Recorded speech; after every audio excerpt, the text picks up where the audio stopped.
जब हम जीवन की गहराई में उतरते हैं तो एक प्रश्न बार बार हमारे मन में उठता है, नारायण कौन है? क्या वे केवल एक भगवान है जिनकी हम पूजा करते हैं, या वे उस ब्रह्मांडीय सत्य का स्वरूप है जो हमारे अस्तित्व को हर अंश में समाया हुआ है?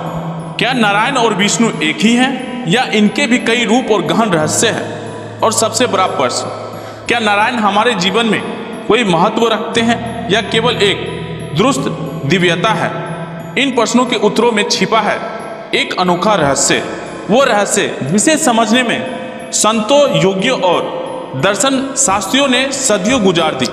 नारायण केवल एक नाम नहीं, वो उस परम ब्रह्मा का स्वरूप है जो सृष्टि की रचना, उसका संचालन और अंत तक हर अंश में समाया हुआ। वे अनंत ब्रह्मांडों के जनक है, हर जीव के भीतर अस्तित्व परमात्मा है और अंततः वही हमें मोक्ष की ओर ले जाते हैं। इस वीडियो में हम जानेंगे नारायण के 3 प्रमुख और गूढ़ रूपों के बारे में।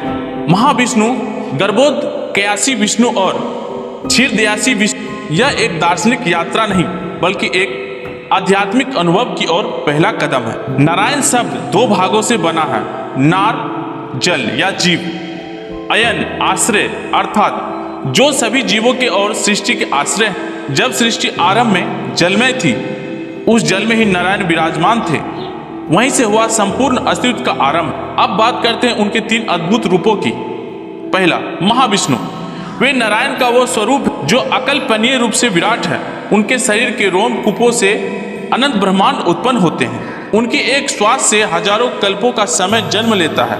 उन्हें कारणोदकयासी विष्णु भी कहा जाता है। दूसरा, गर्भोदकयासी विष्णु। हर ब्रह्मांड में महाविष्णु स्वयं प्रविष्ट होते हैं। गर्भोदकयासी विष्णु के रूप में उनके नाभि कमल से ब्रह्मा का पाकट्य होता है, वही ब्रह्मा जो उसे ब्रह्मांड की रचना करते हैं। यह स्वरूप बताता है कि नारायण केवल रचयिता नहीं बल्कि स्वयं सृष्टि में प्रवेश भी करते हैं। तीसरा, क्षीरदयासी विष्णु। यह स्वरूप हर ब्रह्मांड के भीतर स्थित क्षीर सागर में वास करते हैं।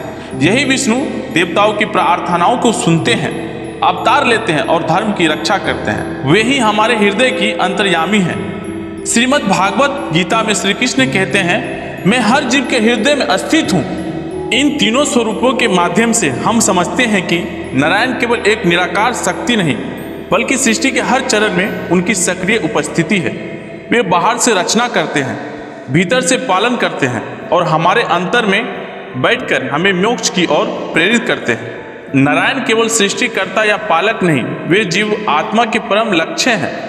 जब आत्मा मोक्ष की ओर आकृष्ट होते हैं तो वो नारायण की शरण में जाती है। वैकुंठ धाम, जहाँ न जन्म है, न मृत्यु, न शोक, न द्वेष, केवल प्रेम और भक्ति का साम्राज्य है। नारायण के अनेक अवतार, मत्स्य, कूर्म, वराह, नरसिंह, वामन, परशुराम, राम, कृष्ण, बुद्ध और आने वाले समय में कल्कि, हर अवतार धर्म की रक्षा और अधर्म के नाश के लिए प्रकट होता है। लेकिन नारायण की सबसे मधुर उपस्थिति उनके भक्तों के हृदय में होती है। जब कोई भक्त प्रेम और समर्पण से नारायण नारायण का पुकारते हैं तो नारायण स्वयं उस हृदय में प्रकट हो जाते हैं। नारायण विराट भी है, सरल भी है।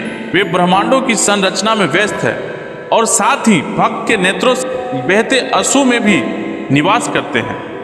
इसलिए नारायण न केवल एक मूर्ति या कल्पना है बल्कि जीवन का केंद्र है। वे ही सृष्टि है, वे ही चेतना है और वे ही अंतिम लक्ष्य है। महाविष्णु के विराट स्वरूप से लेकर गर्भोदकयासी विष्णु के अंतरिक्ष निवास तक और क्षीरदयासी विष्णु के जीव आत्मा में वास तक नारायण के स्वरूप अनंत और दिव्य है। उनकी महिमा, उनका रहस्य और उनका प्रेम हम सभी को जीवन की दिशा और आश्रय देते हैं। अगर आपको नारायण के बारे में कुछ ज्ञान या अनुभव है तो कृपया नीचे कमेंट बॉक्स में साझा करें। वीडियो को लाइक करें, चैनल को सब्सक्राइब करें। धन्यवाद।